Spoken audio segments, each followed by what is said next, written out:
In fact, his session yangu Dante. Yeah, man. Fuck the audience. His session, this is my session. After hapa nilipwe. Napata red card. You say I walked in with my PA, so see her after how much do you charge though? Online, I do virtual sessions. Okay. Virtual sessions are around 2,500 per session. In person is around 4,500. And I also do home calls. But now home calls, I do for kids. Because I believe for a kid to come to the office, I like having sessions with a kid at a place where you're comfortable. So I do home calls for that. And also the elderly and the ill. But when you're kitu kama cancer or something that they can't move around, then I do home calls. And home calls is around 8,500 or 9,000 there. From your red card, umenipatia. Clearly not everyone can afford it, right? Agreed. What do you think are the solutions that inaweza fanya mental health ikuwe affordable? Because ukiangalia, this is a pandemic right now. Technically, the kids who are being born every day, it's like me usema we are technically manufacturing depression. Because look at it, because ukiangalia other factors, cocomelon, all these other ADHD triggers, unaona, sugar, vitu zingine. Exactly. The family structure, hiyo kitu ina disappear as time goes by. Unaget? Unfortunately. Yeah. So the thing is there a point pali psychiatrists and psychologists, two different things, huh? Yeah. So you're a psychologist? Yeah. Okay, good. So psychologists, kuna venye like how can I say, can you guys, like, have you started a campaign that actually goes to the root of this whole depression pandemic? Because ukiangalia, the root cause inaanza tu family. You understand? Without family structure. Kama if what do you call it? If kids have been raised by a single mom, kids have been raised by a single dad. Me have been raised by a single dad for most part. I get you. Na kuraised on a single dad bado iko na nini yake. Just like being raised by a single mom. The thing is you need both parents. Agreed. in play. You've seen I've smiled. Yeah. Because that is another misconception that's out there, that if a kid is raised by a single parent, then there's an issue later on in life about akwana mental health issues. Granted, a good number of them who end up na a mental health issue, but then again, there's also another good number of kids that come out well. But the majority, I'm saying, like, I normally call it like a double-sided blade. Okay. You get. I'll give you an example. Naweza pata mse hakureziwa na the dad, you know, alireziwa na the mom. But as much as alireziwa na the mom tried to bring father figures into the life of this kid. Yep. So as much as the dad was not around, uncles were around, grandfather was around, a friend, a colleague or something. I have actually a friend that she's a single mom and she has a 14-year-old. And she came to realize zile vitu tulikuwa tunaongea na mtoto wangu akigrow, say he's turning into a man, you know. So what she's doing now is she's asking her colleagues, her uncles and everything to go on a manly date with the son. Waende kwa barber shop, ampeleke place, you know, somewhere they can go and just talk. You get, and that also plays a very big role. It's not a must like an actual But dad. you see, let me tell you something. You have a point, you're right, you have a point. But you see, kitambo, ukiangalia how the society was, kitambo society, mtoto hata kama the kid was an orphan, the society used to raise this kid. So there were thousands and thousands of motherly figures hapo. Again, thousands and thousands of fatherly figures hapo. Unaget? Now, back to what I'm trying to say. Sasa unachiki, mimi personally, I was raised by my dad for a very long time.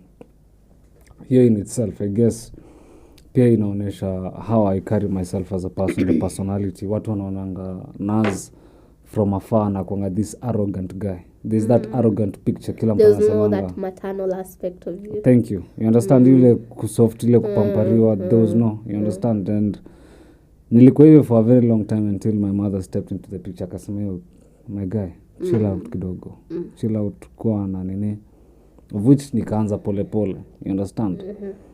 So however much, yes, there are single moms wenye wamehack hii story, there are single dads wenye wamehack hii story, because personally I have friends who are single mothers and I have friends who are single dads, you understand? In this day and age, pali society imekuja na a lot of distractions, ucha niseme hivyo. Apparently itakuwa very rare for a kid to come out the other side akiwa fiti. You understand? Atakuwa insufficient in one way or another. That's where I'm coming from. Like saizi tukirudi, if I go back to Garissa and I find an orphan, bado Garissa society yao iko poa. I don't know where you come from. Where do you come from? Ocha ni wapi? Meru. Sasa imagine ukienda Meru, si bado hizo society bado iko na that bit of culture. Si kama Nairobi, like Nairobi no one gives a fuck about you. You get? So palimi nasema, ama where my practical argument is coming from, is it depends na environment. Kuna environment fulani, a kid will even grow up an orphan, but hata realize that amekuwa insufficient all his life. But there's other scenarios that ama other environments that mtu yeye akigrow up, dude, ujama atakuwa fucked up in life. You see? So ukiangalia hizo aspects, ama ukiweka hizo aspects into play, I'm pretty sure it plays a role into your therapy sessions. It does, because interesting enough, every time we are enrolling a new client, there's something called a history taking form. And in the history taking form, this actually literally asks, where were you raised and born? Okay. Or born and raised, rather. Because that also plays a very big role in terms of how you see things. Remember the core beliefs, your perception, how you see things and everything. So that plays a very big role. But then again, there's something else I also want to discuss kidogo kwa hii podcast. We always blame our parents a lot. Niko hivi because I didn't get the maternal love I wanted, the paternal love I wanted and everything. Granted, that was never given to you. Again, like I said, my type of therapy is very, most people would say, harsh. But you're a 25-year-old, 30-year-old. Granted, the things you didn't get. But then you were a kid. There's certain things you couldn't do for yourself, stand up for yourself, draw boundaries and everything. So now as an adult, are you still believing your parents? You know? So that's where the whole aspect of reparenting comes in. Okay. How can you reparent yourself? Fine, sikupata the maternal love I wanted. I didn't get the paternal love I needed. But how can I give that to myself? Why am I still denying myself that? Because what you realize is with the lack of all these things, I normally call them holes. They leave a hole whereby you constantly feel empty. So you need to, would you take my attention to Julie, what can fill that hole? What can I do for myself to help me fill that emptiness? Without necessarily putting it on my parents and everything. Fine, let's say when I used to get number 1 or a good grade, my parents never used to gift me or reward me and everything. What is stopping you now from when you achieve something? Ujipeleke de tuseme, I'm intentionally doing this because I was able to achieve this and that. I'm buying myself a pair of shoes because I was able to close a deal. I'm buying myself soda as a celebration because I was able to do this and that. You know, maybe hukuwa unaenda trips, watu wengine wakienda trips, and that affected you in a certain way. Nini na kusipapisho siatile museum, you know? Maybe you never used to get some small things. Why can't you do that for yourself as an adult? What is stopping you right now from doing that? You know? And this conversation also trickles all the way down. Have you ever heard of something called a mother wound? But I feel like that is another conversation you need to have another day. So all in all, what I'm saying is, first of all, just summarize a mother wound. The mother wound states, it's a generational thing. Let's say, for instance, if my mom and her mom were not okay, it will trickle down to me, you know? And her mom were not okay. So it's a whole thing that goes all through. And there are certain characteristics that are inflicted by now the mom.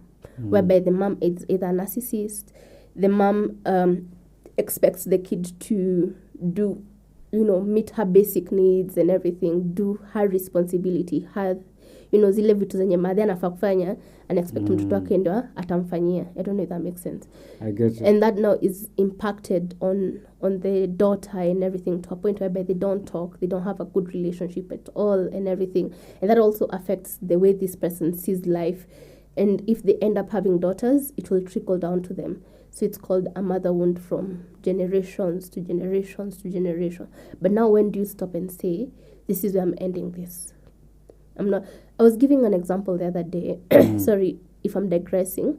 But I was giving an example. History, yeah.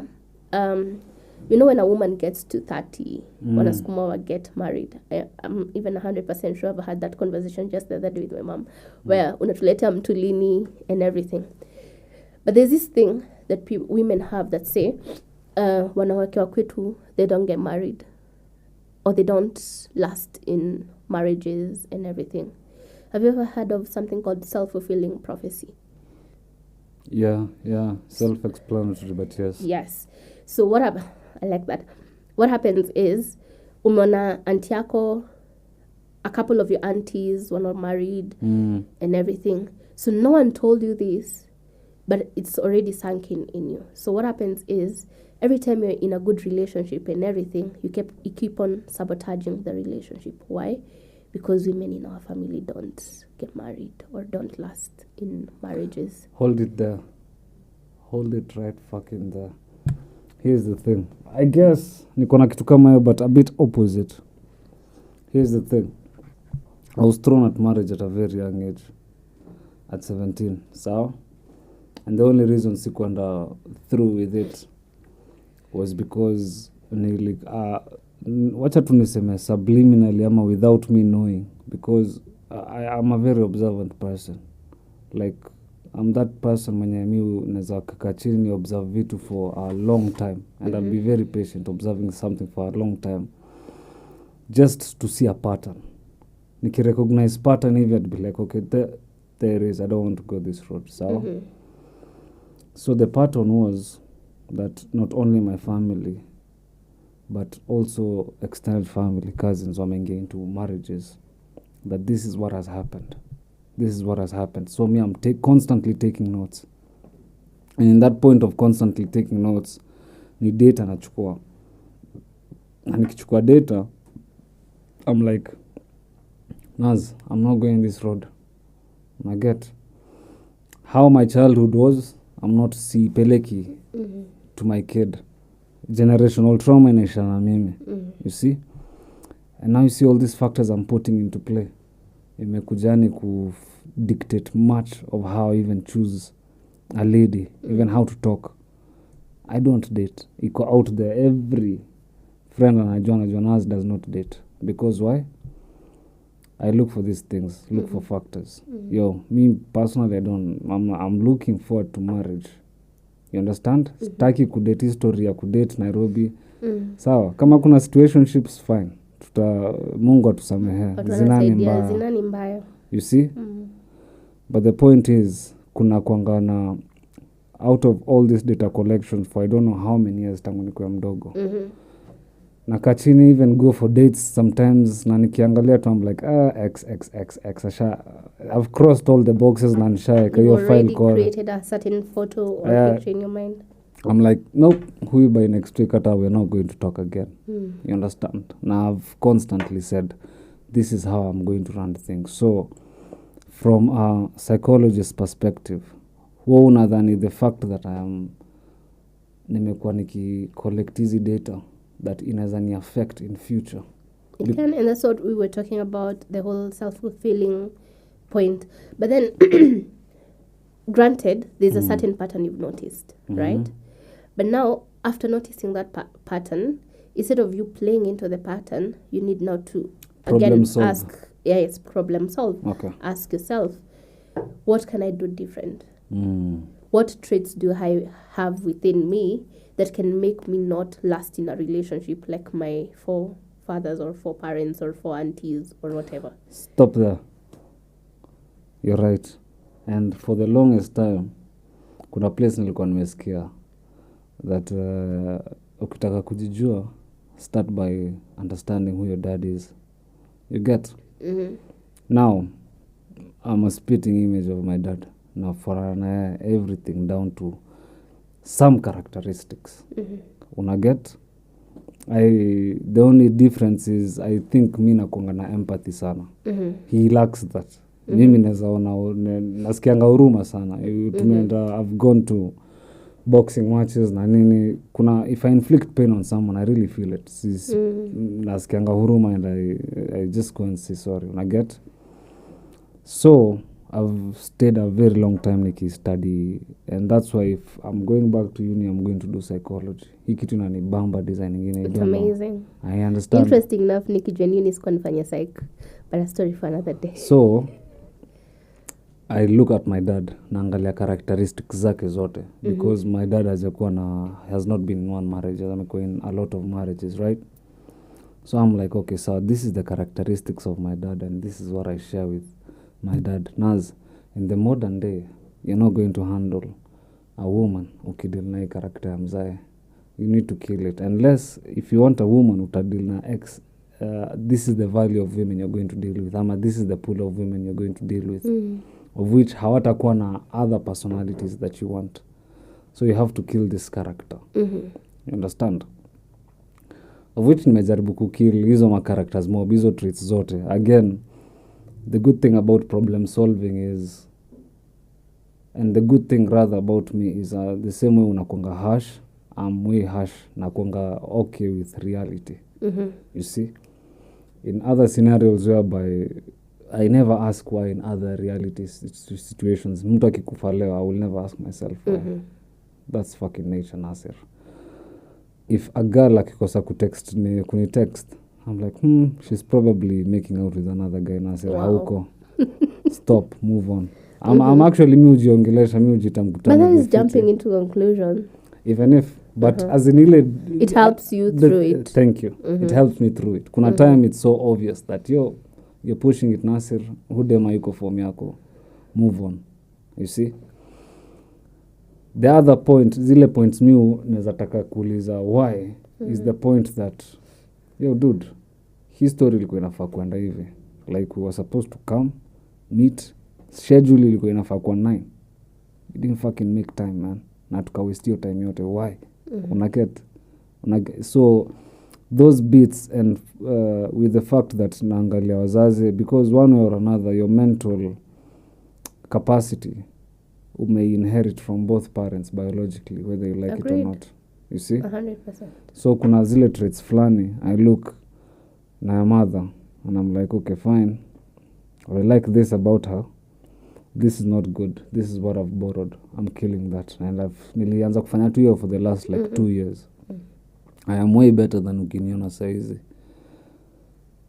I guess it's all about, ama ni vile mimi naona nimekaa sana, because I'm a very territorial person. Ukikuja kwa nyumba yangu ni kitu hata nimeanza kukill juzi. Watu wameniambia Naz kwa mpole. Just sit down and go get the plate for myself.